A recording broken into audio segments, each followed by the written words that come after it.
ఉంటానండి. ఈసారి అంటే మన రాష్ట్రాల్లో వచ్చే మార్పులు ఏంటంటారు? చూడండి, ఈ సంవత్సరం నవనాయకుల్లో రాజు రవి, సేనాధిపతి రవి, మంత్రి చంద్రుడు, అసలు నాలుగిటికి నవనాయకుల్లో సూర్యుడే రాజయ్యాడు. అందులోను 9 6 పాపగ్రహాలు 3 శుభగ్రహాలు ఉన్నాయి. అంటే పాపాధిపత్యం ఎక్కువ ఉంది. ఈ సంవత్సరం ఎలా ఉంటుందంటే తెలుగు రాష్ట్రాల్లో కావచ్చు, కేంద్ర ప్రభుత్వంలో కావచ్చు, టెన్షన్లతో కూడుకున్న వాతావరణం. ఏ పని చేసి, ఎందుకంటే రాజులు ధర్మబద్ధంగా పరిపాలిస్తారు, అది చాలామందికి నచ్చదు. ఈ సంవత్సరం ఎవరైతే అన్యాయం చేశారో, మంచి పేరు ప్రఖ్యాతులు ఉన్నాయో వాళ్ళు జైలు పాలు ఖచ్చితంగా అవుతారు. సూర్యుడు రవి చైత్రమాస శుక్లపక్ష పాడ్యం ఉగాది ఆదివారం వచ్చింది. అందుకని ఈసారి నవనాయకుల ఫలితాల్లో రాజు మనకి ఆదివారం రావడం చేత సూర్యుడు అయ్యాడు. అందువల్ల పరిపాలించేటువంటి వారు చాలా తీవ్రమైన నిర్ణయాలు జరుగుతాయి ఈసారి. ఆ నిర్ణయాలు తీసుకున్నప్పుడు కొంచెం ఇబ్బందికరమైనటువంటి వాతావరణం ఈ సంవత్సరం ఉండబోతుంది పాలించేటువంటి వారికి. రెండోది, పశ్చిమ దేశాల్లో ఈ సంవత్సరం యుద్ధం ఆగదు. నా పంచాంగంలో కూడా రాశాను, చిలకమతి పంచాంగంలో.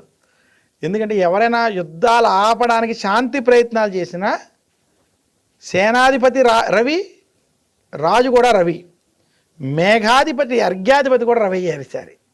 అందువల్ల ఎవరైనా కనుక యుద్ధాల కోసం చేసేటువంటి ప్రయత్నాలు ఆగవు. మనకి మొన్న క్రోధినామ సంవత్సరం అలాగే ఉంది యుద్ధంగా, ఈ సంవత్సరం ఉంది. కొంచెం ముందుకెళ్తే మనకి నెక్స్ట్ పరాభవనామ సంవత్సరం, అది కూడా కొంచెం ఇబ్బందిగానే ఉంది. సో అందువల్ల యుద్ధాల ప్రస్తుతం ఆగే స్థితి కనపట్లేదు, జాతక పరంగానే జ్యోతిష్యం పరంగా చెప్తున్నాను.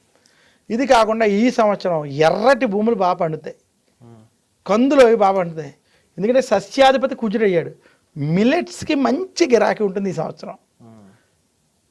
అంటే తృణధాన్యాలు అంటాం కదా, తృణధాన్యాలకి బ్రహ్మాండమైన గిరాకీ ఈ సంవత్సరం బాగా పెరుగుతుంది. బంగారానికి రెక్కలు వస్తాయి, అంటే రేట్లు బాగా పెరుగుతాయి. ఆల్రెడీ పెరిగిందండి, లేదు ఇంకా పెరుగుతుంది. వచ్చేటువంటి ఈ సంవత్సరంలో బంగారానికి మంచి గిరాకీ వస్తుంది. చాలా చోట్ల ఆర్థిక పరంగా పశ్చిమ దేశాల్లో అనిశ్చితి మాత్రం కొనసాగుతుంది, ఇబ్బందికరమైన స్థితి ఉంది పశ్చిమ దేశాల్లో. భారతదేశం మాత్రం కొంచెం అభివృద్ధిలోకి వెళ్తుంది, తెలుగు రాష్ట్రాలు కూడా వృద్ధి చెందుతాయి.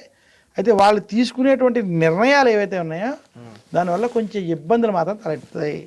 చాలామంది అంటే కొంతమంది జైలు పాలవడం, కొన్ని ఇబ్బందులకరమైనటువంటి నిర్ణయాలు తీసుకోవడం వల్ల అది కొంతమంది అర్థం చేసుకోవడం, హర్షించేటువంటి విషయాల్లో ఇబ్బందులు తలెట్టేటువంటి పరిస్థితి కనపడుతుంది. ఓకే.